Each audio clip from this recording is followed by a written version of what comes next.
명절 잘 보내셨지요? 아, 그럼요. 덕분에요. 명절 잘 보내셨어요? 아, 예, 그렇습니다. 네. 어디 다녀오셨어요? 아니요, 집에 있었습니다. 아, 댁에 계셨어요? 맛있는 거 많이 드셨나요? 네, 너무 많이 먹어서 문제입니다.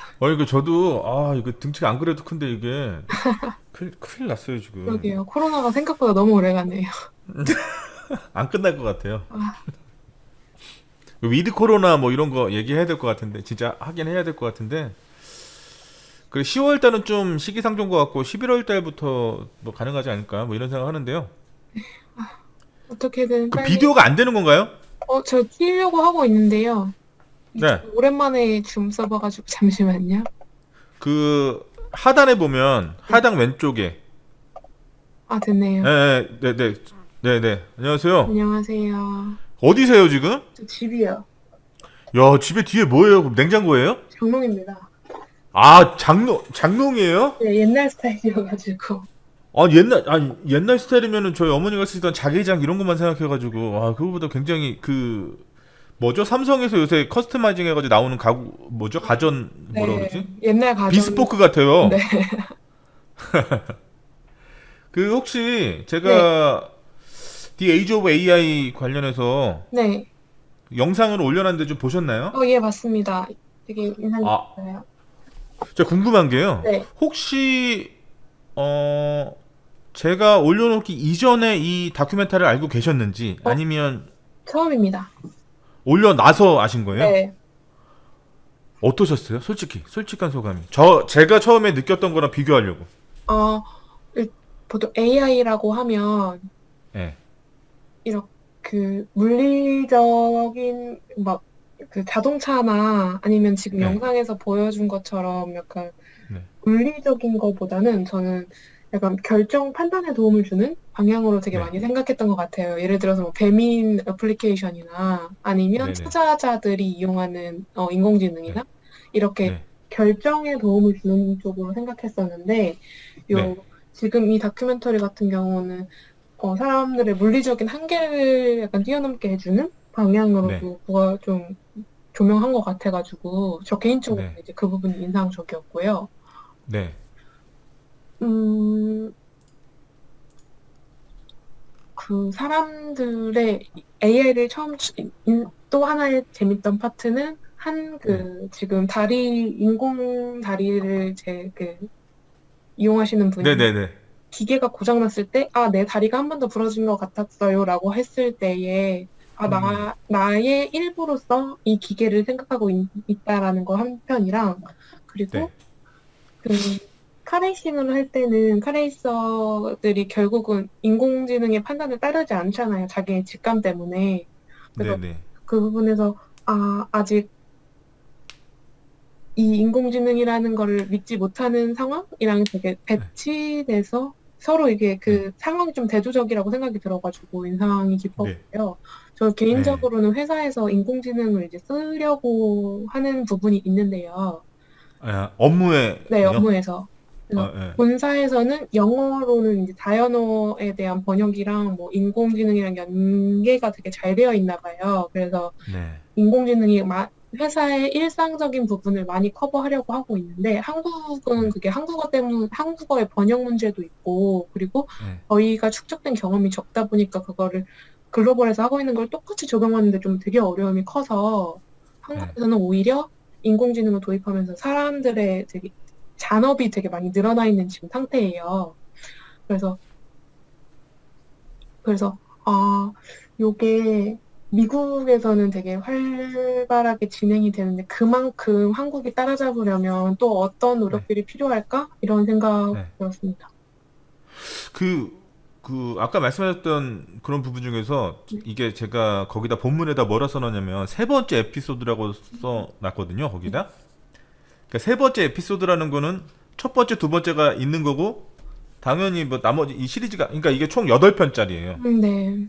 그 나머지 8편짜리 에피소드를 다 보시면 지금 그 이해련 하고님이 생각하셨던 뭔가 결정하는 데 있어서의 도움을 주는 역량으로서의 그 도구로서의 이 AI 관련된 기술도 많이 나오거든요.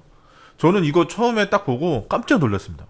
왜냐면 그냥 AI 하면 뭐 그냥 내 생활에 밀접하게 아직까지는 뭐 좀 우리가 자주 이런 것들을 활용한다거나 아니면 인간의 노동과 AI가 결합돼 가지고 뭔가를 하는 거, 협업을 하는 거는 아무래도 시간이 좀 더 걸리겠지 이렇게 생각하고 있었는데 갑자기 훅 들어온 느낌이 딱 들어서 이거 내가 생각했던 것보다 훨씬 더 빨리 올 수도 있겠는데 뭐 이런 생각. 그러니까 비근한 예로 이런 게 있었던 것 같아요. 제가 개인적으로 작년 11월에 자동차를 어쩔 수 없이 바꿨어요. 네. 자동차를 원래 더 오래 탈라 그랬는데 자동차가 수명을 다해가지고 그 자동차가 가지고 있는 자전 가치보다 수리비가 몇 배가 더 나오는, 도저히 투자할 수가 없는 거죠 그러면. 그래서 하나를 샀는데 사면서 이런 생각했죠. 뭐 앞으로는 전기차가 대세가 될 것 같긴 한데 물론 이제 표준으로 아직 뭔가 뭐 수소차가 될런지 전기차가 될런지 모르겠지만 어쨌든 내연기관차는 아니다. 그러면 그래도 이번에 차를 바꿔야 되니까 내연기관차를 한 대 더 타고 이제 해야 되겠다 이런 생각을 하고 있었거든요. 근데 요새 전기차 발전되는 속도를 보니까요, 내 생각이 틀릴 수도 있겠는데 이런 생각을 많이 하게 되더라고요. 그러니까 이런 여러 가지 이 다큐멘터리, 더더군다나 또 더 놀랐던 거는 저는 개인적으로 제가 영상도 좀 다루거든요. 제작도 네. 하고 뭐 이런 상황에서 제가 이 영상의 퀄리티를 봤을 때 또 와, 이 편집을 너무 잘했다. 뭐 이런 생각. 그래픽적으로 너무 뛰어난데? 뭐 이런 생각도 좀 했었고 더 깜짝 놀랐던 거는 이 내용도 좋았고 여러 가지 편집 기술이라든가 이런 것도 몰입감도 되게 적절하게 그 러닝 타임도 딱 40분 정도밖에 안 되니까 또 되게 구성을 잘했다 이런 생각을 딱 했었는데요. 이게 2년 전에 나왔다는데 더 깜짝 놀랐어요. 야, 2019년에 벌써, 그러니까 그러면 그때 이 컨텐츠가 세상에 릴리즈 됐다는 거는 이거 제작하는 건 그보다 더 몇 년 전일 거 아니에요. 그러면 지금 현재 21년에는 도대체 어떤 일이 어떻게 돌아가고 있는 거야? 이런 생각이 막 들기 시작하더라고요. 그러면서 이게 여태까지 우리가 뭔가 산업이 발전하는 속도나 이런 거를 어떻게 보면 앞으로 발전하는 속도를 내가 여태까지 경험적으로 느꼈던, 피부로 느꼈던 그런 감각이 못 따라갈 수도 있겠는데? 뭐 이런 생각을 좀 하게 됐고, 제가 저 다큐멘터리를 보게 된 계기가 이 책을 읽고요. 이 책 혹시 읽어보셨어요? 아니요? 이거 읽으시면 되게 좋을 것 같아요. 이게 페이지 수로는 읽는 페이지가 220페이지 정도도 안 되는데요. 네. 안에 텍스트가 많지가 않아요. 그러니까 뭐 1시간이면 다 읽으실 건데, 예. 저 책을 읽기 전에 저 책의 저자가 쓴 칼럼을 읽고 제가 너무 감동받아가지고 그 칼럼을 제가 학습 자료실에 올려놨습니다. 네. 그 노동 4.0이라고 제가 네. 그 독일에서 만드는 인더스트리 4.0 그 백서를 올려놓으면서 거기에 제가 링크를 걸어놨거든요. 네. 그 링크를 누르시면 해당 그 칼럼을 보실 수 있는데 좀 길긴 한데 저는 그 칼럼을 그냥 한 번에 확 읽고 나서 너무 재밌어가지고 굉장히 야, 앞으로 진짜 학습에 있어서도 그렇고 방향을 재설정을 확실히 잘해야 되겠다 뭐 이런 생각을 좀 많이 했었고요. 그런 생각이 많이 들더라고요. 그리고 또 관련된 자료들도 많이 찾다 보니까 확실히 예전에도 느꼈던 건데 제가 이제 논문을 좀 쓰려고 관련된 자료들을 찾다 보니까 우리나라에는 자료가 별로 없더라고요. 별로 없는 게 아니라 거의 없어요. 인공지능 관련해서. 이게 좀 인용하거나 이렇게 할 수 있는 게 별로 없고 다 외국 자료밖에 없더라고요. 상대적으로 우리가 중국 사람들 많이 무시하잖아요. 근데 중국에는 엄청나게 많이 있거든요. 관련된 자료들. 그러니까 야, 이렇게 하다가 진짜 뒤처지는 거 아니냐. 감정적으로 싫은 건 싫은 거고 어떤 실력을 쌓는 건 좀 다른 얘기 같은데 뭐 이런 생각도 들고. 네, 어쨌든 제가 The Age of AI 세 번째 에피소드를 올려놓은 거 자체는 좀 감동 받았던 거 자체 그런 에피소드는 뭐였냐면요. 화재 진압 현장에서 네. 그 소방관들을 위해서 그 시스 팀이 자체적인 AI를 활용해서 유독가스가 막 퍼져 있는 상황 하에서 식별할 수 있게 하는 그 기술을 만드는데 그 해당 CEO나 디자이너가 막 용암 있는 데까지 가가지고 막 그런 것들을 막 하는 이런 모습들을 보니까 야, 이거 진짜 저런 게 진짜 연구자지. 연구한다는 건 진짜 저런 거지. 진짜 뭐 책상에 앉아가지고 이게 아니라 저 현장에 들어가고 어떤 거를 바꿔놓을 수 있을까라고 하고 끊임없이 이렇게 노력하는 게 진짜 아닌가 이런 생각이 많이 들었습니다. 그리고 이제 또 여기 보면 그 짐 유잉이라고 아까 말씀하셨던 실족한 다음에 이제 다리 절단하고 나서 그 휴허라는 사람이 양쪽을 다 절단해가지고 MIT 그쪽에서 이제 연구를 하는 분이잖아요. 두 분이 이제 그렇게 외부 인공 의족을 달고 생활을 하시는데, 야, 그 관련되어 있는 연구를 하는 모습들 딱 보니까, 와, 진짜 MIT를 한번 가봐야 되겠는데? 막 이런 생각도 들고, 아, 거기서 이제 박사후 과정이나 이런 것도 좀 한번 해봐야 되겠다. 이런 생각이 많이 들었어요. 그러니까 앞으로 할 게 되게 많네. 어, 그런 생각을 되게 많이 했고, 그러니까 어떻게 보면 아까도 비근한 얘기 말씀을 드렸는데 여태까지 우리가 체험적으로 감각적으로 받아들였던 산업이 발전하는 속도와 지금을 기점으로 해가지고 미래의 발전할 속도는 완전히 다를 거잖아요. 그럼 우리 인식도 많이 달라져야 될 것 같다는 생각이 많이 들더라고요. 이를테면 뭐 이런 거죠. 제가 올해 나이가 40대 중반인데 유학을 간다라고 주변에 얘기하니까 그 대부분 그런 말씀을 하시더라고요. 뭐라 그랬을까요? 주변에서 제 주변에 다른 교수님들이나 박사님들이나 이런 분들이 제가 아 미국을 좀 유학을 갔다 와야 되겠다. 독일 아니면 미국을 한번 갔다 와야 되겠다. 이런 생각했었는데 왜냐면 독일도 왜 생각하게 됐냐면 이 에피소드 보시면 독일 대학이 와 진짜 이 기술력이나 이런 게 또 뛰어난 뭐 그런 것들이 많이 나와서 아, 독일 아니면 미국을 좀 갔다 와야 되겠는데 이런 생각을 했었는데 그런 거를 뜻을 주변 분들한테 말씀드렸더니 대부분의 분들이 어떤 말씀을 하셨을까요 저한테? 집에 돈 많아요? 아니 그거는 뭐 제가 저 혼자 이렇게 제가 해결한다는 게 아니까 그런 식의 얘기는 아니었는데 다들 뭐라 그랬냐면 야 다 늙어가지고 뭐 지금 무슨 유학을 가냐 뭐 이런 얘기를 하시더라고요. 학자분들이신데요. 다 늙어가지고 지금 40대 왜냐면 이런 식의 그거를 이제 비꼬거나 이런 게 아니라 40대 중반까지 오면서 여기서 그간 그러니까 네트워크라든가 이런 거 기반을 쌓아놓은 게 있는데 이거를 일순간에 다 포기하고 거기 간다는 것 자체가 그러니까 물론 뭐 꿈을 위해서 도전한다거나 비전을 위해서 자신을 계속적으로 자신에게 투자하는 거는 굉장히 좋다고 보는데 예를 들어서 생각만큼 뭔가 성과가 안 나왔을 때 어떻게 할 거냐 그럼 다시 돌아와야 될 텐데 그럼 기껏 이렇게 이만큼 만들어놨는데 이게 네가 다시 돌아왔을 때는 이게 아예 없을 수도 있는데 그럼 그때는 어떻게 할 거야 뭐 이런 식의 말씀을 하더라고요. 근데 이제 좀 반대로 그런 얘기를 했죠. 아까 제가 그 말씀드렸던 것처럼 아 지금 이 상황 자체가 유학하고 전혀 상관없이 굉장히 빨리 변할 것 같은데 지금의 거의 한 학습을 시작했다 그러면 뭐 초등학교 때부터 했다 그러면 한 30 몇 년 배운 거 갖고 도저히 미래를 담보할 수 없는데 그러면 그대로 있는 게 맞는 건 아닌 것 같다. 그래도 뭔가 선도한다거나 어떤 거를 제대로 공부하려면 진짜 말 그대로 방법론에 대해서도 가서 좀 배워야 될 거 아니냐 뭐 이런 얘기를 많이 했었는데 코로나 터지면서 또 생각이 또 많이 바뀌신 게 이런 생각이 많이 드는 거예요. 아 그러니까 어쨌든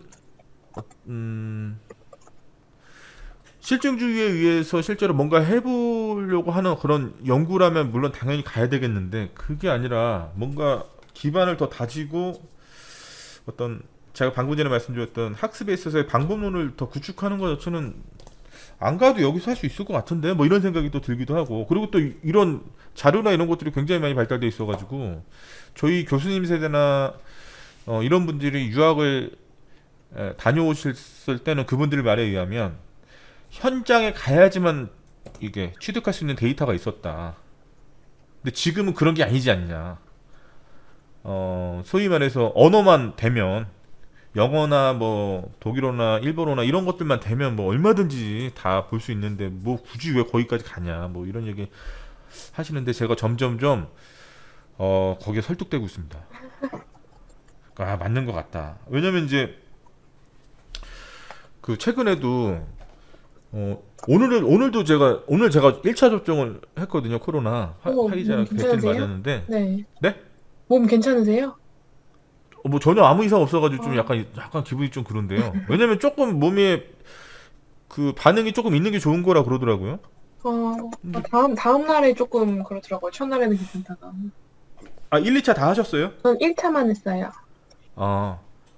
그러면 1차 맞으신 지 얼마 안 된 거네요. 그죠? 9월 1차 맞고 달에, 6주 뒤에 2차 맞으니까. 네, 저는 9월 달에 하고 교차 접종 할 거라서 처음 거 예. 아스트라제네카고 이제 다음 달에 화이자 맞으려고요.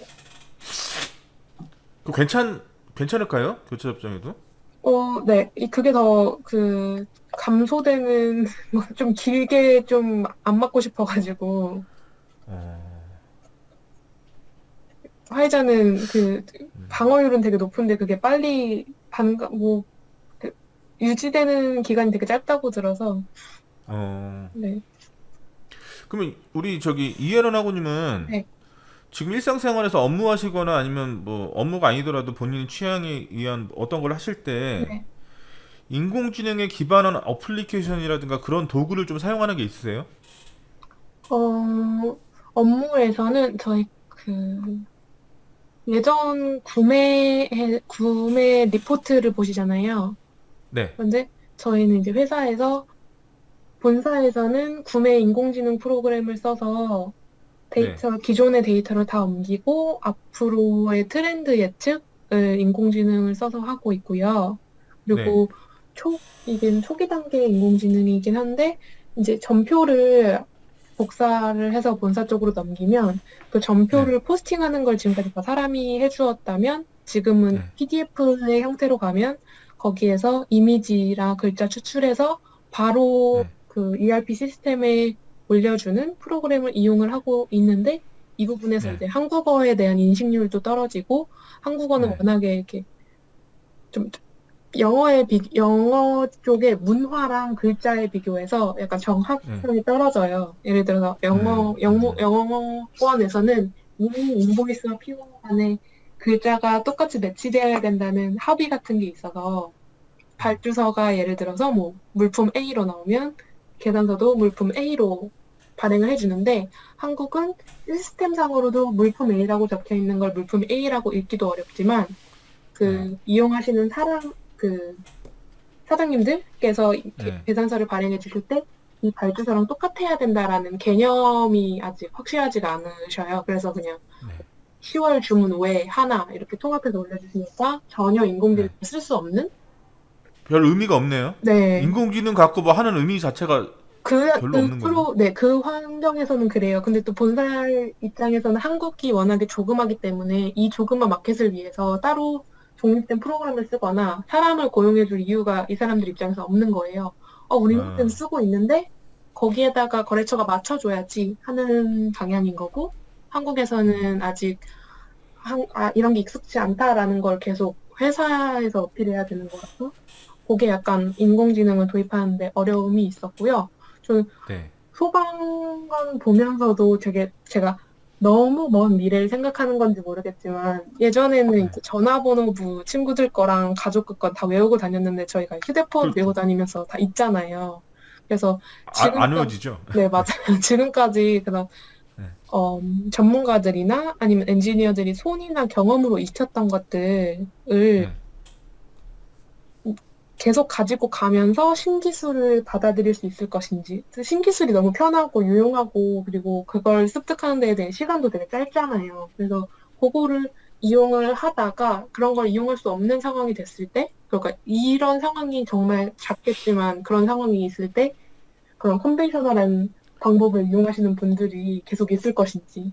약간 장인들처럼 정말 정말 적게 남아있으면 그런 지식들은 어떻게 계속 이어질 수 있을 것인지 그런 것도 좀 궁금했었어요. 그 제가 비근한 예인지 모르겠는데요. 이런 예가 좀 있어요. 제가 중학교 때 컴퓨터 학원은 이제 중학교 때가 도대체 몇 년이냐 그때가 중학교 때 와, 1990년대네 중학교 때 1990년대 초네. 아무튼 그때 이제 막 25 286, 쓰시는. 386 네. 네? 네. 286, 386 막 이때 막 인터넷 아예 없을 때 막 그런 거 학원을 딱 갔는데 네. 도스를 배우는 거예요. 네. 그러니까 그때 당시에 도스를 막 배우고 그랬으니까 그때 뭐 한 1년여간 다녔나? 네, 그렇게 다니고 이제 뭐 학원 안 다니고 좀 있다가 1900 이제 고등학교로 올라간 거죠. 그리고 이제 대학교에 딱 왔는데 이게 시스템 자체가 완전히 바뀌었잖아요. 도스를 누가 써요? 그때만 해도 이제 윈도우 9.5 나오고 막 이렇게 되다 보니까 저는 그래도 그런 생각 갖고 있었어요. 아, 그래도 이런 걸 할 줄 알아야지. 근데 오늘날에 이렇게 돌아가는 걸 딱 보니까 아, 이게 기술의 발전에 의해서 기존의 그 원 기술이라 그럴까? 이런 게 사용자 입장에서는 필요 없겠구나 이런 생각이 들더라고요. 음. 그리고 이 안전연구 방법론에서 마지막 25, 26강에 데이터베이스 만드는 건데 제가 거기서 이제 설명드리긴 하는데요. 네. 저는 이렇게 연구하거나 공부하는 데 있어서 또 일상생활에서 우리가 업무하는 데 있어서도 마찬가지고 우리가 일상의 여러 가지 생활하는 데 있어서도 마찬가지고 가장 중요한 건 저는 백업 같아요. 백업. 데이터하고 이제 멀어져서 절대 살 수 없는 상황에 놓여 있기 때문에 그렇다면 내가 지금 가지고 있는 데이터 백업을 얼마나 잘 해놓느냐가 되게 중요한 것 같아요. 그런 부분에 있어서. 그래서 그런 부분을 좀 제가 지금 하고 있는 방법에 대해서 이제 제안 드리긴 하는데, 예, 그런 것 같습니다. 그런 부분들. 그리고 또 제가 왜 그런 질문을 드렸냐면요. 제가 얼마 전에 어떤 어플리케이션 하나를 딱 써봤는데, 네. 감동받았어요. 어떤 어플 서버 감동받기 처음이야, 진짜. 왜냐면, 그게 뭐냐면, 네이버에서 만든 네이버 클로바 노트라는 게 있어요. 네. 한번 꼭 다운받아가지고 꼭 한번 써보세요. 그게 모바일에서도 되고, PC에서도 연동되고 다 잘 되는데, 이런 거죠. 그 네이버 클로버 노트에서 그걸 홍보할 때 지금 뭐라고 홍보하냐면 회의록 관련해서 쓸 때, 그러니까 예를 들어서 기존의 회의록 같은 거 회의를 하면 녹음을 하잖아요. 네. 그 회의록 작성할 때 다시 녹음을 들어가면서 다시 뭔가 치지 않습니까? 근데 클로버 노트의 장점 중에 하나가 그거 그냥 텍스트화 해줘요. 굉장히 빠른 시간에. 근데 그 정확도가 깜짝 놀랐어요, 저는. 거의 맞고 띄어쓰기도 진짜 딱 봤는데 띄어쓰기도 굉장히 잘 돼 있고 너무 좋더라고요. 근데 제가 그거 보면서 어떤 생각했냐면 요새 우리가 유튜브 많이 활용하잖아요. 요즘 세대 같은 경우는 포털 사이트에서 뭔가 검색하지 않고 다 유튜브에서 검색한다고 할 정도로 그만큼 쓰임새가 굉장히 많이 났더라고요. 근데 이제 동영상을 딱 볼 때 저는 뭐 편집 기술이나 이런 것도 많이 보지만 우리가 뭔가 유튜브를 통해서 정보를 이렇게 수용하는 과정에서 생각해 보면 자막이 있는 거하고 없는 거하고 완전히 다르거든요. 내가 그 말을 알아듣고 못 알아듣고가 중요하지 않고 그게 있냐 없냐가 굉장히 많이 달라지거든요. 근데 제가 예전에 한창 그 동영상 콘텐츠를 많이 만들던 시절이 있었거든요. 전 그런 거를 좀 제작을 하던 시절이 좀 있었는데 그때 당시에 예를 들어서 1시간짜리 영상을 만약에 제작하잖아요. 그러면 그때 1시간 영상 만들 때 자막을 어떤 식으로 했냐면 일단 촬영 다 해놓고 컷 편집이라 이런 거 또 한 번 하고 그 다음에 거기에 뭐 모션 그래픽이고 뭐고 이런 걸 다 해놓고 그 다음에 그 전부 다 들어가면서 메모장이라는 거 여러 가지 다 타이핑하고 또 그걸 또 포토샵이란 프로그램 가져와서 또 이제 그래픽 작업하고 그 다음에 또 다시 동영상 편집기에 또 올려놓고 싱크 맞추고 뭐 이러면서 했거든요. 처음에 뭐 예를 들어 1시간짜리 동영상 기준으로 해서 한 개, 두 개 만들 때는 해요, 그냥. 근데 그게 좀 많이 이게 늘어나고 해야 될 게 많아지면 포기하게 돼. 아예 안 하게 되더라고요. 근데 제가 요새 이제 산업안전보건법 관련해가지고 제가 그 저희 지도 교수님이 책을 요번에 또 내신 게 있어가지고 그거 관련해서 영상 하나 만들어 드리려고 했었는데 사실 제일 머리 아팠던 게 사실 그거였거든요. 자막이 있는 게 좋긴 한데 그 많은 시간 지금 나 바쁜데 촬영하는 것도 그런데 촬영 끝나고 그걸 또 다시 다 듣고 그걸 또 자막 이렇게 해야 되나 그런 고민을 하고 있던 찰나에 클로버 노트를 딱 본 거예요. 아이씨 끝났네 이거 뭐 자막 그냥 다 되겠네 이거 이런 생각이 딱 들더라고. 그러니까 근데 이게 또 사용하면 사용할수록 내 발음 패턴이나 이런 걸 지가 또 인식을 해가지고 정확도가 더 올라가는 거예요. 그리고 또 그 내가 중요하다고 생각하는 단어를 또 거기다 입력시켜 놓으면 더더욱 인식률이 좋아지고 이런 것들 보면서 진짜 깜짝 놀랐거든요. 한번 이해론학원님도 한번 쓰시면 저는 아까 말씀드렸던 것처럼 감동받았습니다. 진짜. 와 이거 대박이네 이거 진짜. 감사합니다. 이거 어떡하면 좋아, 이거. 한국어는 되게 아쉬운 점 많았었는데 한번 써봐야겠네요. 대박이에요. 그리고 언어 설정도 할 수 있어요. 영어로도 할 수 있고 뭐 저기 한글로도 할 수 있고. 그래서 요새는 어떤 거 좀 많이 하냐면 그게 보니까 제가 뭘 동의해서 그런지 모르겠는데 기본적으로 네이버 클로버 노트 측에서 한 달에 300분을 주더라고요. 그러니까 변환하는 거. 녹음은 무한정할 수 있는데 녹음해가지고 변환되는 게 또 변환되는 속도도 굉장히 빨라요. 음, 뭐 몇 초 안 걸리는 것 같아요. 녹음 딱 끝나자마자 바로바로 변환되고 되게 좋은데 기본적으로 300분을 줬는데 제가 뭘 동의를 했는지 모르겠는데 저는 더블로 300분 더 주더라고요. 600분 주는 거예요, 한 달에.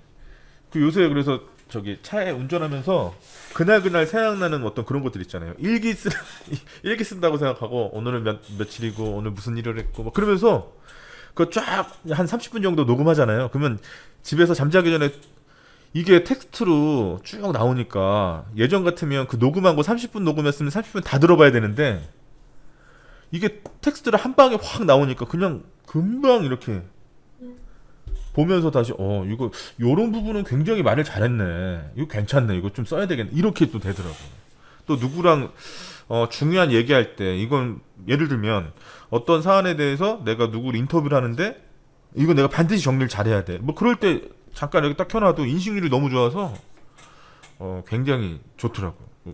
업무하실 때 굉장히 도움이 많이 될 것 같다는 생각이 듭니다. 이 The Age of AI도 그 3편에는 안 나오는데 2편에 이제 그 루게릭병 있잖아요. 루게릭병 환자 관련해 가지고 이제 인공지능 기술이 그 환자와의 왜냐면 루게릭병 같은 경우가 그 중추신경이 마비되기 시작하면서 근육이 다 이제 경직되니까 나중에 언어도 말도 잘 못하고 이렇게 되는데 그걸 또 인공지능 머신러닝 기술을 이용해 가지고 이 사람이 얘기하는 거 우리가 그러니까 딱 보면 일반인들이 이렇게 들었을 때는 도대체 이게 무슨 말 하는지 못 알아듣는 그런 건데 이 사람의 이 말하는 패턴을 딱 인식해 가지고 그걸 바로 텍스트화 시켜주더라고요. 그리고 이 사람이 상태가 나빠지기 이전에 일반적인 정상적인 상황일 때 말했던 그 육성이나 이런 것들을 또 머신러닝에 대입시켜 놓으니까 이 사람이 그 지금 현재 몸이 많이 아픈 상태에서 말했던 게 텍스트로 옮겨가고 그걸 다시 멀쩡한 상태에서 말했던 그 음성으로 다시 또 변환해주고 이런 게 가능해주고 그래서 야 앞으로 진짜 이 기술이 너무 빨리 발전되겠는데 뭐 이런 생각이 많이 들었고 그러면서 제가 학습 자료실에 노동 4.0이라고 하는 그 독일에서 만든 백서를 올려놨는데요. 그게 뭐냐면 2016년에 다보스 포럼에서 이제 4차 산업혁명이란 개념 자체가 이제 주창이 되고 막 활성화됐잖아요. 근데 그게 사실 처음 그 뭐랄까 연구되고 했던 데가 독일이거든요. 독일에서 산업 4.0, 그 4차 산업혁명, 인더스트리 4.0을 관련된 여러 가지 개념들을 설정하고 이렇게 됐을 때 그와의 반대급부에 있는 인간의 노동에 대해서도 연구를 지속적으로 한 거예요. 그 내용이 이제 그 노동 4.0 내용인데 그걸 또 읽어보시면 또 굉장히 감동적이거든요. 이제 그 파일도 거기에 업로드 시켜놨으니까 한번 읽어보시면 앞으로 산업이 어떤 식으로 바뀔 거고 분명 이건 분명해지겠죠. 인공지능이 발전하면서 사업장의 근로자 수는 줄겠죠.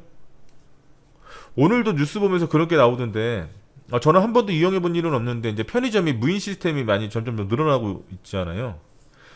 그 정확도도 굉장히 많이 올라가고 있다 그러더라고요. 그러니까 들어가기 전에 자신의 신용카드를 갖고 인식을 시켜야지 이제 그 들어갈 수 있고 들어가서 물건 구매하고 그냥 나오면 자동으로 결제되고 뭐 이런 것들.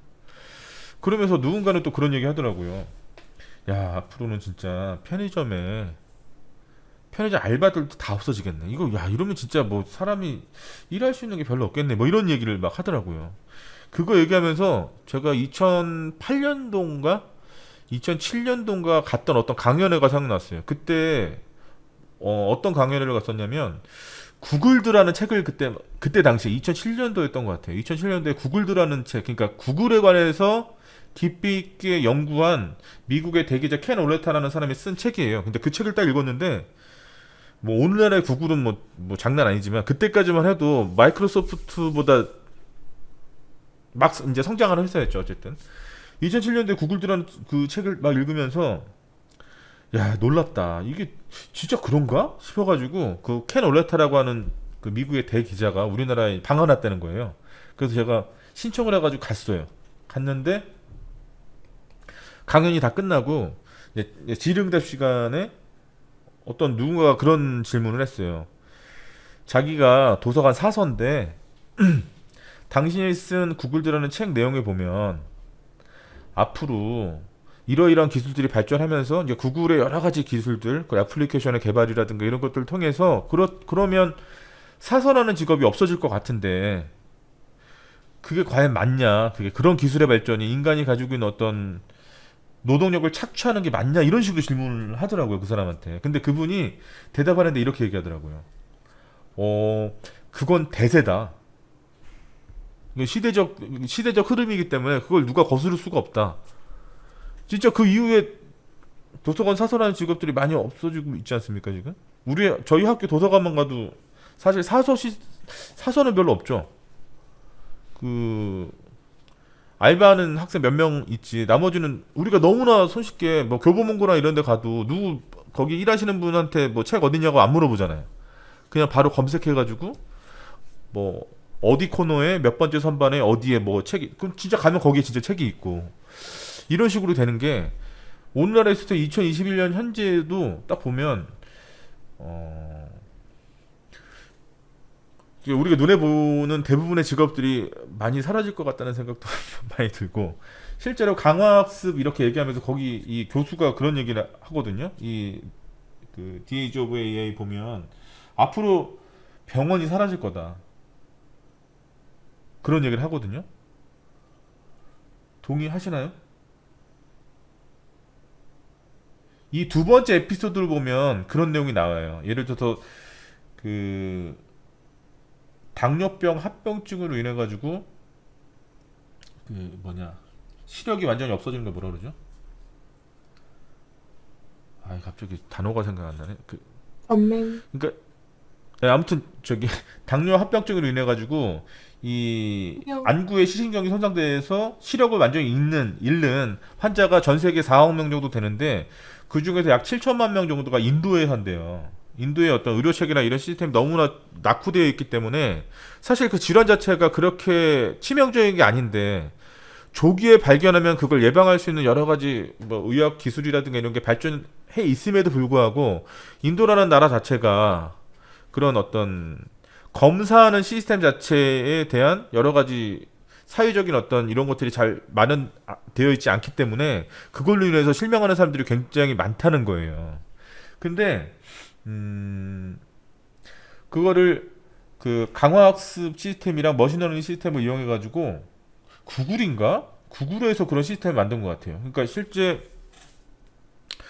그 뭐냐 어떤 태블릿 기기 같은데 입력을 하고 눈만 딱 씌워주면 의사가 판단하지 않더라도 거기서 다 이제 지금 뭐 어느 정도 상태고 이 정도 상태에서는 어느 병원에 누굴 빨리 찾아가야 되고 이런 것까지 다 안내를 해주는 거죠. 그러면서 거기서 어떤 얘기를 하냐면 현대인들이 평균 하루에 스마트폰을 15회 이상 본다 이거예요. 근데 15회 누가 15회 한 100번을 보는 것 같아 하루에. 그러지 않나요? 자주 들여다보잖아요. 그죠?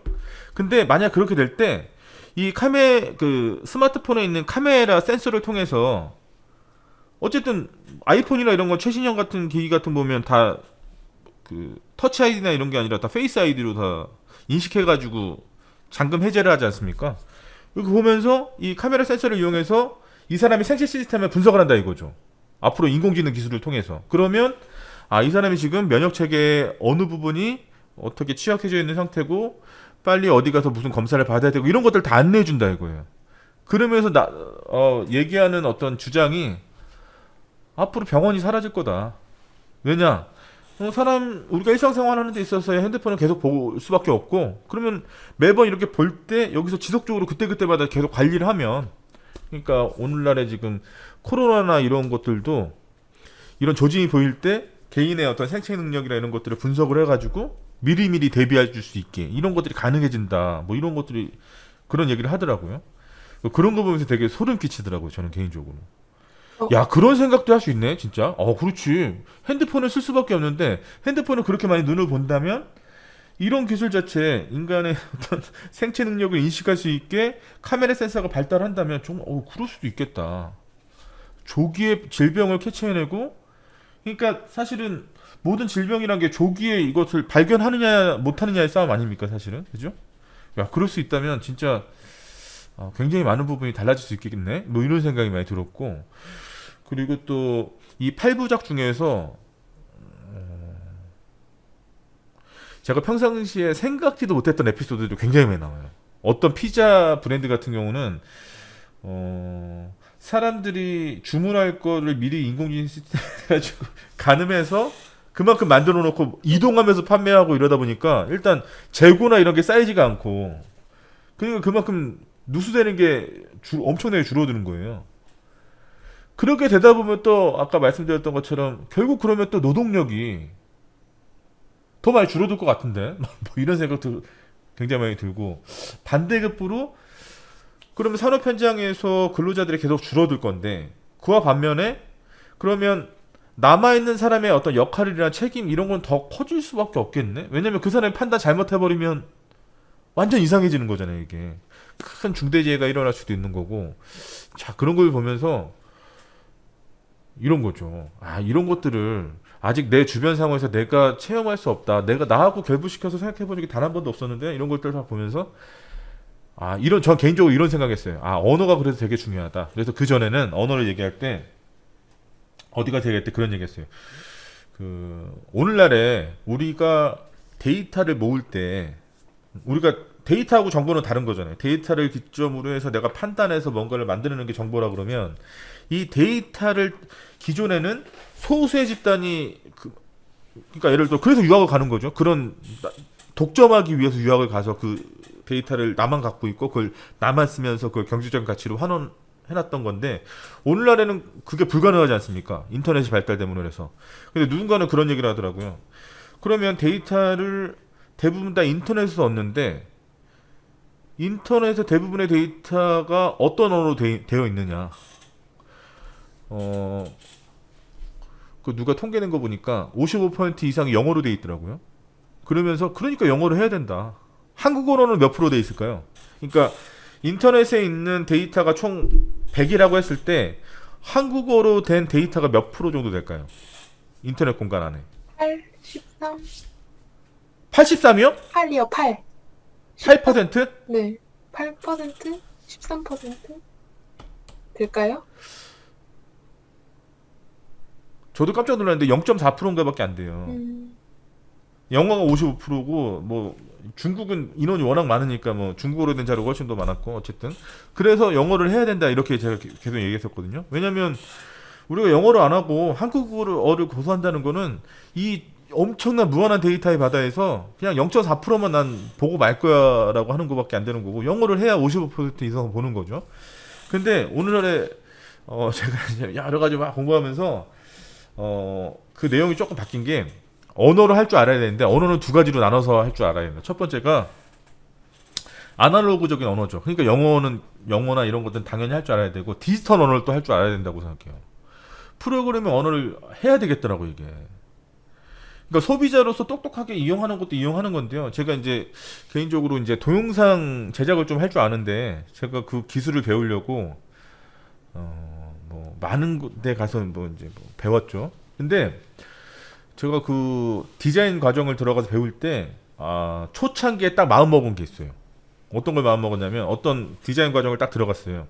딱 들어갔는데, 예를 들어서 어도비에서 나오는, 어도비가 뭐 포토샵이나 일러스트레이터 이런 것들을 만드는 회사인데요. 거기서 나오는 어떤 툴을 배우는데, 동영상 툴을 배우는데요. 그 동영상 툴을 예를 들어 4시간을 배웠어요. 똑같이 어떤 기능을. 그래서 1시간 시간을 선생님이 딱 주고 4시간 동안 배운 그 테크닉을 이용해서 어떤 결과물을 만들으세요. 이렇게 과제를 준 거예요. 똑같이 4시간을 들었잖아요.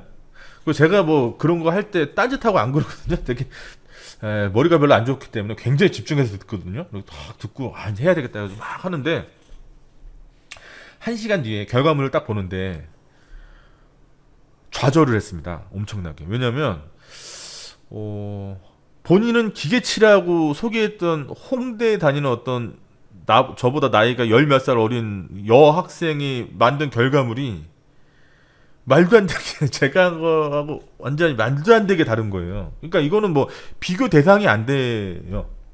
일단 색 쓰는 거 자체가 완전히 다르고 일단 기본적인 전체 화면 구성을 레이아웃 구성하는 것부터 시작해가지고 어떤 쉐입을 다루는 뭐 이런 게 그래서 제가 하도 신기해가지고 얘 이런 거죠. 어느 정도 실력이 비등비등해야 이제 질투도 하고 뭐 어떻게 뭔가 자극도 받고 하는 거지. 이게 실력 차이가 확 나버리면 뭐 아예 그런 생각 안 하게 되고 내가 물어봤어요. 아니 어떻게 이렇게 했냐고 그랬더니 하는 얘기가 그게 가관이었어요.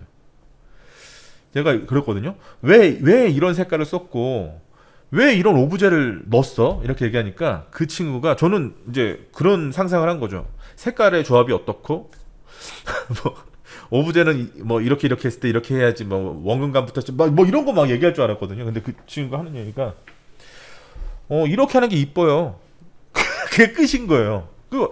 그래서 계속 얘기를 해보니까 어떤 걸 느끼게 되냐면 이 친구는 어렸을 때부터 디즈니나 이런 거를 그냥 아무 생각 없이 계속 보면서 거기에 젖어서 계속 사는 거죠. 그러다 보니까 이게 체화된 거예요, 자기가. 그러니까 이걸 예를 들어서 이런 거랑 똑같은 거죠. 미국에서 오랫동안 공부했던 이제 예를 들면 교포가 국내 와가지고 이제 예를 들어 영어 시험 본다고 쳐봐요. 그럼 이제 실력이 당연히 뭐 뛰어날 거니까 이제 그 친구한테 물어보는 거죠. 이건 어떻게 풀었어라고 했을 때 원어민은 이건 이렇게는 안 써요. 이런 거랑 똑같은 거예요. 그냥 그걸 설명은 못 하는데 자기가 그냥 체화돼 있는 거니까 당연히 이건 아닌지 이건 이상하지 이렇게 되는 그런 거랑 똑같은 거예요. 그래서 제가 그 디자인 배울 때 내가 이걸 디자인으로 가는 거는 말도 안 되고 이건 안 되겠다. 제작하는 제작자 근데 제작자인데 이런 각각의 툴에 있어서 어떻게 하는지는 아는 뭐 그 정도는 가야 되겠다. 그러니까 똑똑한 사용자가 돼야 되겠다 이런 생각을 했었거든요. 디지털 언어도 그런 것 같아요. 제가 그거 갖고 뭐 프로그래밍 하고 개발자가 되겠다는 게 아니라 일단 언어에 대한 기본적인 이해가 있어야 앞으로 뭔가 이런 걸 사용할 때도 이건 이렇게 하는 거고 저렇게 하는 거고 구조는 어떻게 되고 이걸 조금 바꿀 때는 뭐 어떻게 해야 되고 요 정도만 알고 있어도 충분히 그런 제 생활에서의 인공지능을 이용한 라이프 스타일이 아주 굉장히 개선될 것 같다는 그런 생각이 많이 들어서 아날로그 언어 하나 디지털 언어는 꼭 반드시 할 줄 알아야 되겠구나 이런 생각이 들더라고요. 그러다 보니까 앞으로 할 게 되게 많네. 진짜 공부할 거 되게 많고 진짜 할 거 되게 많고 딴짓할 시간도 없고 이거 장난 아니네. 막 이런 생각이 많이 들더라고요. EDX, 이해를 하면 좀 그런 게 있지 않나요?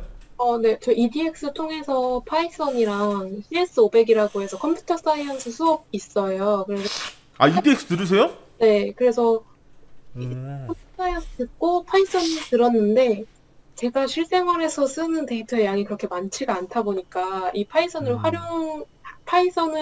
아직 익숙하지 않은 언어를 찾아가지고 뭐 표로 쓰는 게 너무 그러니까 쓰는 시간 대비 아웃풋이 너무 미미하고 무의미하다 보니까 잘 안 쓰게 되더라고요. 그래서 환경을 좀 만들어놔야겠다 좀 싶었는데 아직 뭐 더 나아간 액션을 취하고 있지는 않아요.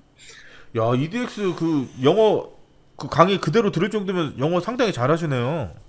영어 잘 못해요. 듣는 것만 해요. 듣는데 노출되어 있어가지고. 그래. 어디서 근무하시는데요? 죄송하지만. 저 지금 회사는 그냥 미국계 회사고요.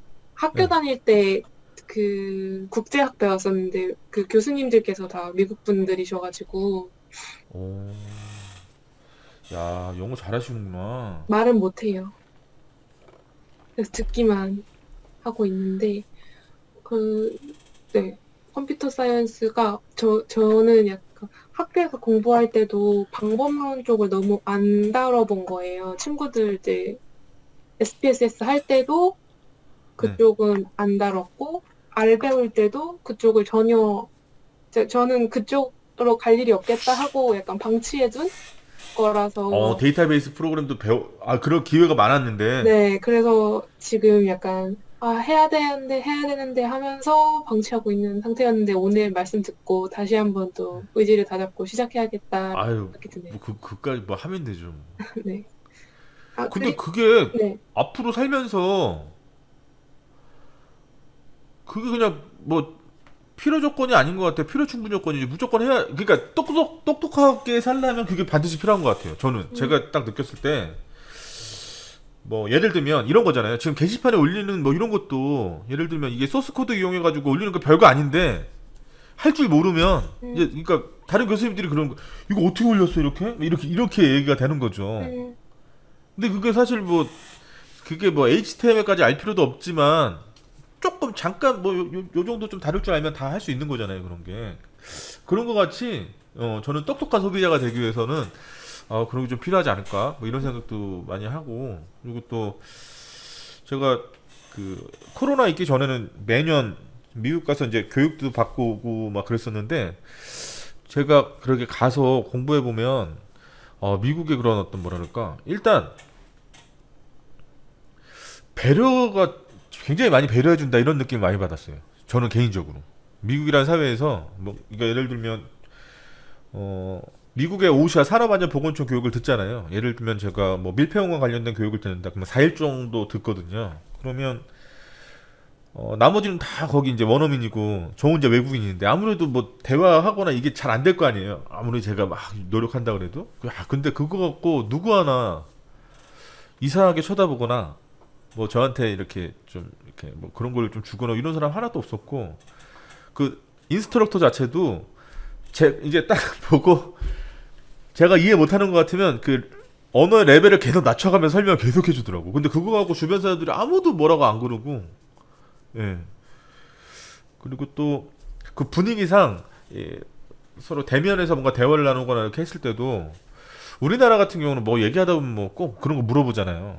뭐 혹시 올해 나이가 어떻게 되세요?부터 시작해서 어디서 일하세요? 뭐 이런 거 물어보잖아요. 근데 그런 거 안 물어보는 게 전 너무 좋더라고요. 맞아요. 그냥 있는 그대로 가지 뭐 네가 나이가 몇 살이고 그게 뭐가 중요해? 이런 분위기가 저는 굉장히 신선했고 그리고 또 이제 미국 갈 때마다 좀 좋은 거는 제가 좀 이 채용이 우리나라에서 좀 일반적이지 않지 않습니까? 사람들하고 섞여 있어서 딱 눈에 띌 정도로 이제 채용이 좀 큰 축에 속하는데 미국에 가면 저와 같은 사람들이 많아서 저는 되게 좀 좋더라고요. 저를 좀 약간 네. 이상하게 안 쳐다보는 그런 시선들 이런 게 되게 좋고 재밌더라고요. 물론 이제 그래서 유학도 한번 가서 그들 속에 한번 파묻혀가지고 한번 공부도 하고 싶다 이런 생각도 하게 되고. 그러면 이해란 학우님은 유학 갔다 오신 거예요? 아니요. 한국에서 하다가 원래 국제학교 다니셨다고 그랬어요? 국제학부라고 해서 네, 국제학부. 학교에서 하고 그러면 네, 예를 들어서 업무 만족도로 쳤을 때 네, 지금 다니시는 직장이 첫 직장이세요? 네, 처음이에요. 그러면 비교가 또 안 되겠네. 어, 왜냐면 뭐 여쭤보려고 그랬냐면 네. 업무 만족도가 어느 정도 되세요? 한번 여쭤보려고 그랬어요. 그 한국 전통적인 기업과 비교해서요. 근데 그게 비교가 안 될 거 아니에요? 왜냐면 아, 다른 데를 안 다녀봤으니까. 회사의 시작이 외국계가 아니라 한국 중소기업이었는데, 그걸 이제 미국계 회사가 아, 흡수합병을 했어요. 그래서 약간 한국식 문화랑 미국 문화가 혼재하는? 약간 그래서, 한국 문화가 어떤지는 모르겠지만, 약간, 이런 게 옛날 한국 문화였구나는 느껴져요. 어, 뭐 하나 말씀해 줄 수 있나요? 어떤 부분이 좀 그렇게 느껴졌는지? 음, 약간 하- 정치학에서 그 embedded라는 표현을 쓰는 것처럼 회사에서도 네네. 약간 그런 좀 정책 지우고요. 그냥 그 회사 암묵적인 룰 같은 어, 것들을 그러니까 미국은 되게 저희 그 문화 배울 때 표면적인 걸로 드러나는 네, 문화랑 안 드러나는 네네네네. 문화가 그쵸, 그쵸, 있잖아요. 그쵸, 근데 그쵸.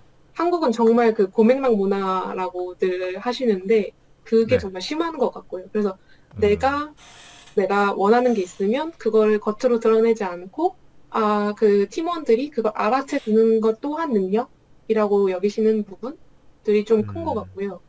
음. 이제 새로 오시는 분들은 그거에 대해서 이해를 못 하시는 거죠. 당신이 원하지 않았는데 왜 내가 이걸 하냐?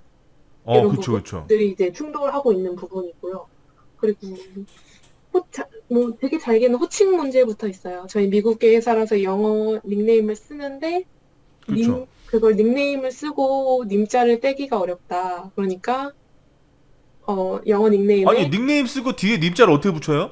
영어 NIM을 쓰는 거예요. 그래서 뭐 케빈님, 아니 말도 안 돼. 알렉스님 이렇게 되는 거예요.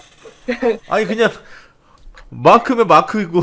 그래서 차라리 이럴 바에는 편집 신문 편집국처럼 부장이랑 직함은 존중하되 좀 의견을 자유롭게 내는 방향으로 바꿨으면 좋겠는데 이도 저도 아닌 그런 것들이 있어요. 그러니까 그 되게 네. 불편하겠다 진짜. 네, 좀 그 불편해요. 어디서도 볼 수 없는. 네, 근데 저희는 저희만 그런 줄 알았는데 많은 외국 회사 또는 스타트업들에서 이런 문제가 있다고 하더라고요. 아무래도 어르신들은 약간 모시는 문화에 이미 익숙해져 있었고 거기에 몇십 년 동안 그 모셔지는 분들이 아니라 모시는 사람이 됐었잖아요. 그래서 네. 약간 이제 자기 차례죠 이제 네, 그분들. 예. 그거를 어떻게 할지가 좀 안쓰럽기도 하고 답답하기도 하고 하는 부분. 그 반대로 그럼 이해란 학우님은 그런 거 없어요? 저요? 예를 들어서 이제 한국에서 여러 가지 학창 시절을 보냈잖아요. 네, 그러면서 이제 아무래도 저학년에서 고학년이 되고 또 이렇게 점점 학군이 달라지고 이렇게 되는 거잖아요.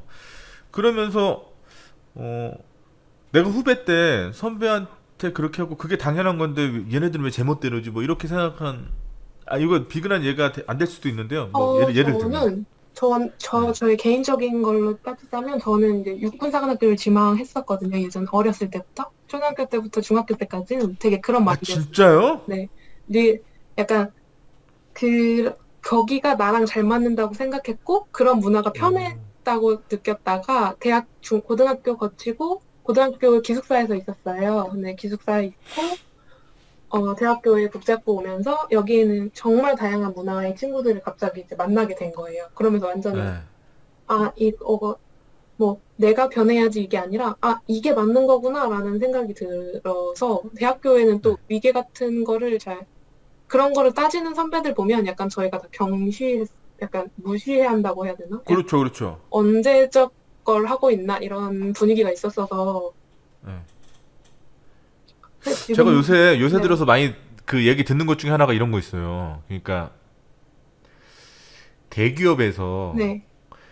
그 부장 정도 되면 지금 그래도 실무자는 아니잖아요. 부장이면 실무자 네. 관리자지 실무자는 아니잖아요. 네네. 근데 지난 학기에 모 기업의 이제 어떤 부장님이 이제 논문을 쓰신다 그래서 제가 논문 관련해서 조언도 드리고 막 이렇게 하면서 뭐 얘기를 많이 했었는데 그분이 논문 준비를 잘 하시다가 이번 학기 힘들겠습니다. 그러면서 좀 쉬겠습니다 이러는 거예요.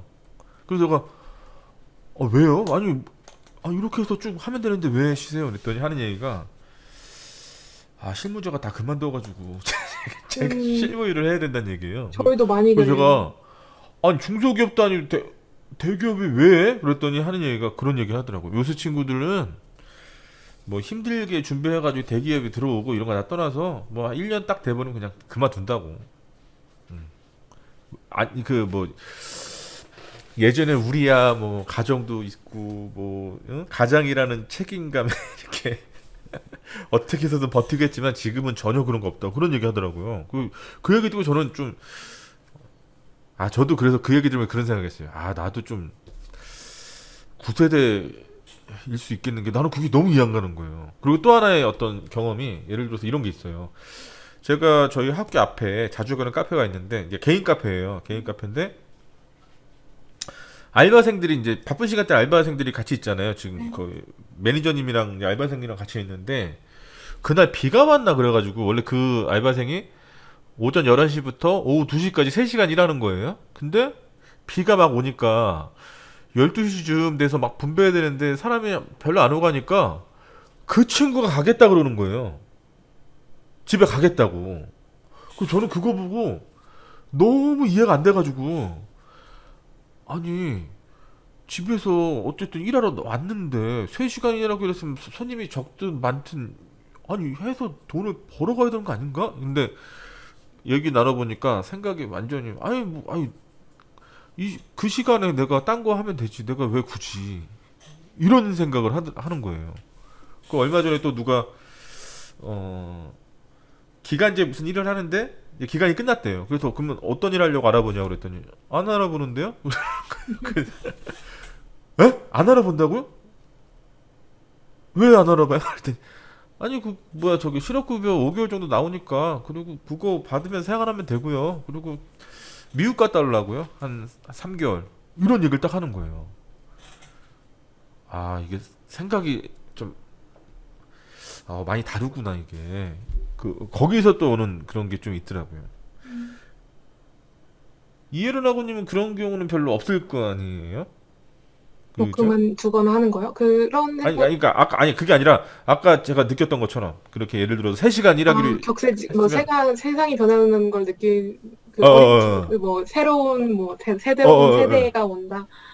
예. 음, 저는 어떤 세대나 그렇겠지만 저희는 이제 낀 세대가 될 거잖아요. 그래서 저는 제가 낀 세대 어르신들 같은데요? 어떻게 저는 적어도 이제 어르신들이 네. 어떤 마음으로 저러는지는 이해가 가고, 그러니까 아, 네네네네. 저희는 회사와 계약된 관계임과 동시에 이 사회의 일부, 이 조직의 일부라는 생각을 어느 정도 아, 가지고 네네네네네. 있는데, 앞으로 올 네. 친구들은 앞으로 점점 더 회사와 자신들의 관계에 대해서 생각을 할 거잖아요. 그래서 그렇죠, 그렇죠. 저희가 이제 잡일이라고 하는 허드렛 일이라고 하는 그러니까 주니어가 당연히 해야 된다고 하는 일들을 앞으로 점점 더 거부할 텐데 그런 부분에 있어서는 그러니까 회사에서 뒤치다꺼리 하다가 시간이 갈 수도 있겠다라는 생각이 들어요. 아까 말씀해주신 것처럼 이제 데이터 사이언스 전공인 친구들이 이제 회사에 다 들어오고 있거든요. 네. 그러면 앞으로는 지금까지는 제가 기술에 있어서든 프로그램에 있어서든 소프트웨어에 있어서든 가장 많은 생각, 뭐, 기술력이라고 하면 기술력을 가지고 있었던 세대였지만, 이제는 그게 아니거든요. 새롭게 이제 그걸 전공으로 준비해온 친구들, 인공지능에 대해서 체화한 친구들이 들어오고 있기 어, 때문에, 네, 그걸 조율하는 역할을 어디에서 누가 수행할 수 있을지. 그러니까 이분들이 얼만큼 자리에 계실지 모르겠어요. 약간 인사적체가 되게 심하잖아요. 네. 대한민국이라는, 네네네. 그래서 이런 의사결정을 할 수 있는 뭐 임원급들이 나가시고 나면 그냥 계속 서포팅 업무를 하셨던 분들이 이제 임원 자리로 올라가게 되는데, 네. 그 그런 내가 사다리 역할이 되나? 그런 걸 나한테 전수해 줬나? 왜냐면 지금은 자기 자리들이 되게 위태 하시다 보니까 주니어들한테 그런 걸 안 전수해 주시는 경향도 있어요. 1년 일하고 그만두는 것도 약간 핵심 아, 업무를 안 주세요. 그래서 되게 뒤치다거리만 되게 많이 주시고 계시거든요. 왜냐면 핵심 업무를 뺏기면 자기 자리가 없어진다고 생각하기 때문에. 그래서 그럴 수도 네, 있겠네요. 그분들이 이제 나이가 차서 올라갔을 때 저희들은 준비가 안 된 상태일 가능성이 되게 높아요. 그냥 나이만 먹었지. 그래서 인공지능 세대랑 이 시니어들이 갖고 있었던 뭐 그런 어, 지식들을 두 개 다 놓치고 있는 건 아닐까 하는 생각들? 네. 어, 그러니까 양쪽에서 다 뭔가 리소스 지원이 되게 없다. 이분들도 이제 그분들의 사정이 있겠지만, 그런 식으로 생각 안 해봤는데 또 말씀 듣고 보니까 진짜 그러고도 갔네 또 진짜.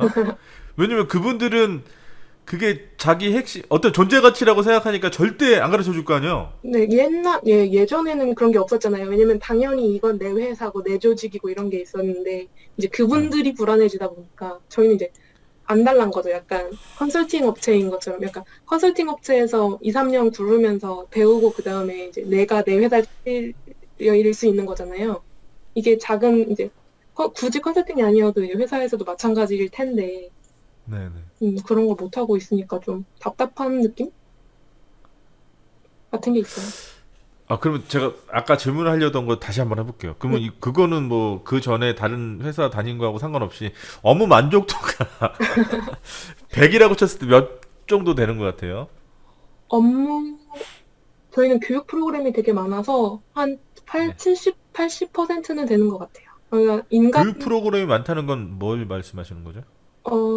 그런 EDX 외에도 음. 교육 툴이랑 소프트웨어랑 그 데이터베이스 저희 DB, PR 네. 같은 회사 업무랑 관련된 도서를 액세스할 수 있는 사이트가 있어요. 어. 그래서 그런 것들을 별도의 비용 없이 이용할 수 있는 점이랑, 아, 네, EDX 계정이 따로 이렇게 나오나 봐요? EDX도 있고요. 테드도 있고, 네. 그, 화학책 소스, 제 이름을 까먹었네요. 앨리스, 네, 에디슨인가? 관련된 뭐 그런 네네네네. 데이터베이스 있어서 그런 거 네, 이용할 수 있어서 그런 거 통해서 이제 선배님들이 못 전해주는 아이에 대한 공부들 할 수 있어서 좋고요. 한 7, 80 정도 되는 것 같아요. 나머지 20%는 이제 사람 간의 관계, 상사님들과의 아, 그러면 관계. 네. 저기 이해련 학우님은 좀 학습하는 거에 대해서 되게 만족도가 높으신가 봐요. 네, 재미있어 해요. 아, 뭔가를 새로운 걸 공부하고 이러는 거에 대해서. 네, 잘은 못하지만 재밌어 하는 것 같아요. 근데 그게 더 무서운 거 아닌가요? 재밌어 하는 게 정말 무서운 거 아닌가요, 아, 진짜? 그럼 계속 하잖아요. 어쨌든 꾸준하게, 진중하게 하잖아요, 그러면. 네, 근데 약간 미국 스타일의 학습 능력자는 아닌 것 같아요. 약간 뭔가를 정리하거나 이런 거보다 그냥 넓히는 와중에, 시야가 넓어지는 게 좋지, 이걸 내가 잘 정리해야겠다라는 부분이 되게 부족해요. 그래서 교수님 수업이 되게 아, 좋아요. 정리가 진짜 중요하죠, 네. 정말. 맞아요. 정리하는 게, 저는 그거 어디서 많이 느꼈냐면, 이런 게 되게, 그러니까 저는 개인적으로, 오늘도 이제 1차 백신 맞고, 거기가 이제 그 병원이 그 마트에 있는 병원이어가지고, 한층 내려오니까 이제 가전제품 파는 곳이 있어서, 제가 요새 좀 궁금했던 게, 요새 여러 가지 스마트폰 관련해서 많이 나왔잖아요. 아직 아이폰 뭐 13자 모델을 못 보지만 갤럭시 새 모델들이나 이런 걸 보고 싶어서 갔어요. 와, 대박이더라고요, 진짜. 굉장히 좋더라고. 와, 이거 진짜 대박이네. 근데 사야지라고 생각을 못 하는 게, 제가 지금 아이폰 6S 쓰고 있거든요. 6S는 클럽하우스 다운받으실 수 있으세요? 클럽하우스가 뭐예요? 클럽하우스 약간 지금은 약간 시들해진 어플리케이션인데 아까 어, 말씀하셨던 것처럼 그 전 네. 세계 사람들이 들어올 수 있는 약간 전화 아, 커뮤 뭐 그런 거 안 써봐서 잘 모르겠어. 왜 말씀드렸냐면 아까 전에 네, 그 인공지능 툴로 눈 그 시력 검사 같은 거 네, 한다고 하셨었잖아요. 근데 네, 네, 거기에서 네, 네, 네. 초창기에 그 네. 의사들이 AI 가지고 대화하는 방에 들어갔었어요. 근데 어, 그 미국에서는 이제 그 실험이 실패를 했는데 초창기에 실패한 네. 이유가 이 실험이 아이폰 유저들 불가피하게 아이폰 유저들을 대상으로 했고 아이폰 유저들은 미국과 달리 다른 나라에서는 되게 중산층 이상인 사람들인 거예요. 그래서 기초 데이터 모아진 데이터가 약간 되게 네, 편향된 데이터였대요. 네. 그래서 이거를 데이터베이스로 쓰는 데는 한계가 있다라는 결론을 내리고 초창기 연구는 종료되었다. 이런 관련된 논의들을 하더라고요. 진짜. 그죠. 편향되면 안 되죠. 그래서 이런 것도 또 그때 기억이랑 교수님께서 말씀해 주신 거랑 오버랩 돼가지고 한번 여쭤봤어요. 음. 혹시나. 아니, 근데 이게 제가 6S 플러스 쓰는데요. 이게 지금 네, 저 6년, 이제 7년 돼가거든요. 네. 안 망가져요. 잘 만들었네요. 아니, 저기 핸드폰, 뭐 쓰세요? 죄송하지만. 저 지금 아이폰 미니요. 아이폰. LG 계속 쓰신 지 쓰다가, 얼마, 어, 3개월 정도 됐어요. 얼마 안 됐는데요. 네, 저희 아이폰 쓰는데, 저는 그 노트북도 맥 쓰거든요. 네. 근데 맥을 제가 맥북 프로를 제가 2013년에 샀어요. 근데 씨발 망가지질 않는 거예요, 얘가. 그리고 안 그러면 예를 들어서 최근에 나오는 그 맥북이나 이런 것들이 디자인이 좀 바뀌거나 그러면 또, 물론 이제 뭐 그런 거 보고 살 정도의 어떤 그런 나이는 아니지만 어쨌든 근데 뭐 전혀 그런 것도 없고, 뭐 일단 구동되는 것도 느려지거나 뭐 이래야 되는데 뭐 그런 것도 없으니까 그냥 계속 쓰게 되더라고요. 아이폰도 마찬가지로 대표적으로. 근데 제가 아이폰 왜 굉장히 좋아하냐면, 아이폰 보면 이 뭐야, 리마인더 있잖아요.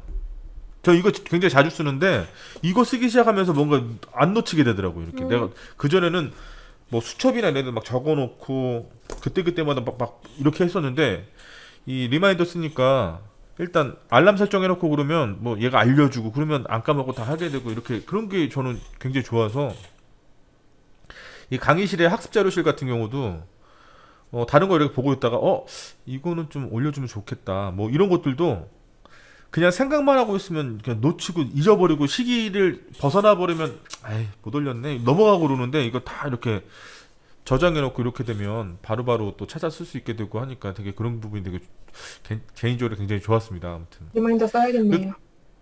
리마인더 되게 굉장히 제가 아이폰 리마인더가 진짜 좋아요. 네. 너무 편하고 관리하기 굉장히 좋고 그 전에는 제가 네이버 캘린더 썼었는데 캘린더는 좀 번거롭고 그러니까 장기적으로 내가 전체적으로 좀 해야 되겠다 싶은 거는 다 캘린더에 올려놓고 그때마다 자주 써야 될 것들 있잖아요. 예를 들면 오늘 이혜련 학우님하고 또 얘기했을 때 그럼 테드 영상 이런 거 좀 올려야 되겠다. 그럼 여기다 일단 빨리 해놓는 거예요. 그러면 다른 거 하다가 좀 잊고 있어도 딱 뭔가 알람이 딱 오면 테드 영상 올리기로 했지. 빨리 찾아가지고 올리고 이렇게 되다 보니까 좀 실수도 안 하게 되고 또 이제 다른 분들하고 프로젝트도 많이 하는데 저는 프로젝트 하다가 이제 그런 경험 굉장히 많이 했거든요. 그러니까 예를 들어서 저하고 같이 어떤 일을 분담해 가지고 진행하기로 했는데 서로 이제 서로 상호적으로 막 왔다 갔다 해야 되는데 이분이 뭔가 이렇게 뭐가 없으면 카운터파트가 아무것도 안 해주면 내가 뭐 할 수가 없잖아요. 근데 그것도 예를 들어서 둘이 굉장히 친한 사이면 메시지 보내서 자냐? 뭐 아직도 안 되냐 그거? 막 이렇게 되는데 만약에 어려운 상대다. 연세 많으신 교수님이 그러면 제가 문자 한 번은 보낼 수 있는데 그게 뭐 그 다음에도 전혀 이렇게 반응이 없으면 계속 할 수가 없잖아요. 그러니까 그런 게 너무 불편한 거예요. 막 그래서 제가 어느 순간부터는 다른 분들하고 이렇게 협업을 안 하게 되더라고요. 근데 일반적인 업무도 다 마찬가지인 것 같아요. 뭐 그런 것들도 그래서 그런 거 생각해 보면 정리하고 뭐 이렇게 하는데 아이디어가 막 떠올랐다. 이걸 좀 기록해 놓고 싶은데 아까 말씀드렸던 네이버 그 클로버 노트는 바로 또 텍스트로 변환시켜 주니까 제가 따로 데이터베이스에 옮겨 놓기도 되게 좋고 제가 이제 마지막 25강, 26강에서 제가 데이터베이스 정리하는 법도 이제 영상이 있으니까 그거 보시고 같이 한번 활용해 보시면 되게 좋을 것 같고요. 아무튼 저는 라이브 강의실 하면서 이 학우님들하고 그 주차에 있는 수업 내용이 아니더라도 그 평상시에 그 관련된 과목과 이렇게 여러 가지 관련된 것들에 대한 얘기 나누는 게 굉장히 좋은데 지난주에도 한 분하고 거의 한 3시간 얘기했고요. 오늘도 이혜련 학우님 다른 분들이 안 들어오시네요. 다음 주에는 좀 듣는 시간이 되게 기대해 보겠습니다. 듣는 시간이요? 네, 그 다른 분들이 많이 오셔가지고 다른 분들 이야기도 괜찮습니다. 근데 오늘 저는 이혜련 학우님하고 얘기해서 너무 좋았습니다. 너무 재밌었고 제가 생각하지 못했던 아까 말씀하셨던 회사 내에서의 서열상에 그렇게 될 수도 있겠네. 그러니까 또 그러면 또 얼마 전에 제가 그런 걸 봤어요. 우리나라 교육 프로그램 중에서 EBS에서 하는 프로그램들이 좋은 게 굉장히 많아요. 최근에 있어서도 좋은 게 많은데 어떤 강의 보니까 강좌명이 이런 거예요. 90년대생과 일하기 뭐 이런 게 있는 거예요. 그래서 내가 90년대생하고 일하기가 이게 무슨 강의가 돼? 이렇게 하면서 들어가서 봤는데 거기 안에서도 굉장히 다양한 얘기들이 많이 나오더라고요. 근데 또 이혜련 학우님하고 또 얘기하다 보니까 제가 접해보지 못했고 생각해보지 못했던 이런 얘기들을 하게 돼서 너무 좋았습니다. 개인적으로. 제가 꾸준하게 학습 자료실에 이제 여러 가지 이런 거 올려놓을 테니까요. 시간 되실 때 들어와서 보시면 좋을 것 같고 제가 처음에는 이랬어요. 요번 학기 시작되면서 뭔가 이렇게 올릴 때마다 그래도 그 메시지를 계속 보낼까? 이렇게 생각했다가 되게 싫어할 수도 있겠는데? 이런 생각이 들어서 그냥 일주일에 한 번 이런 부분에 요건 좀 봤으면 좋겠다. 예를 들어서 이거 The Age of AI 같은 경우는 우리가 라이브 강의실에서 대화하기 되게 좋지 않습니까? 이거 보면서 서로 느낀 거에 대해서 얘기하고 그러면 또 그 하구님이 얘기해 주신 거 기반으로 해서 제가 어떤 자료를 갖고 있으면 그것도 올려드리고 그러면서 또 이제 학습에 대해서 되게 관심이 높아지는데, 예. 아무튼 뭐 오늘 들어와 주셔서 너무 감사드리고, 네. 그 혹시 그 학습하시면서 네. 뭐 필요하신 부분 있으시면 여기 Q&A 게시판 좀 적극적으로 활용을 해주시면 좋을 것 같아요. 그러면 제가 가지고 있지 않은 거라도 어떻게든 찾아가지고 제가 올려드릴 테니까요. 그런 부분에서 같이 학습하면 좋을 것 같습니다. 그게 저한테도 또 연구하는 좋은 아이디어도 될 수도 있고, 여러 부분으로 서로 발전할 수 있는 길이니까요. 오늘 고생 많으셨고요. 요번 연휴 동안에 그렇게 많이 드셔가지고 운동을 어떻게 하세요, 평상시에? 아니요. 저 1년 헬스장 등록해놓고 2개월하고 코로나가 와가지고요. 네. 그래서 따로 운동은 안 하고 있습니다. 야, VIP네. 1년, 연기해놨어요? 네, 계속 그냥 안 연기 나가는 중. 게 아니라? 네. 전 개인적으로 네. 요새 운동하기가 너무 좋아요. 사람들이 안 와서. 저는 샤워를 못 한다고 해가지고 회사 앞에. 샤워는 못하죠. 네, 회사 앞에. 회사 앞에. 네. 새로 그 댁에서 이동하는데 거리가 오래 걸려요? 한 30분 지하철 타야 돼서 그거 안 공공의 되죠. 복지를 위해서 다른 곳을 찾아가야겠어요. 그건, 예, 그렇죠. 예, 예. 아무튼 오늘 고생 많으셨고요. 예. 그 월요일날 또 시간 되면 한번 또 대화 나눴으면 좋겠습니다. 제가 예, 관련된 오늘- 자료 또 올려놓을게요. 네, 오늘 좋은 말씀 많이 해주셔서 감사합니다. 네, 감사합니다. 안녕히 계세요. 안녕하세요.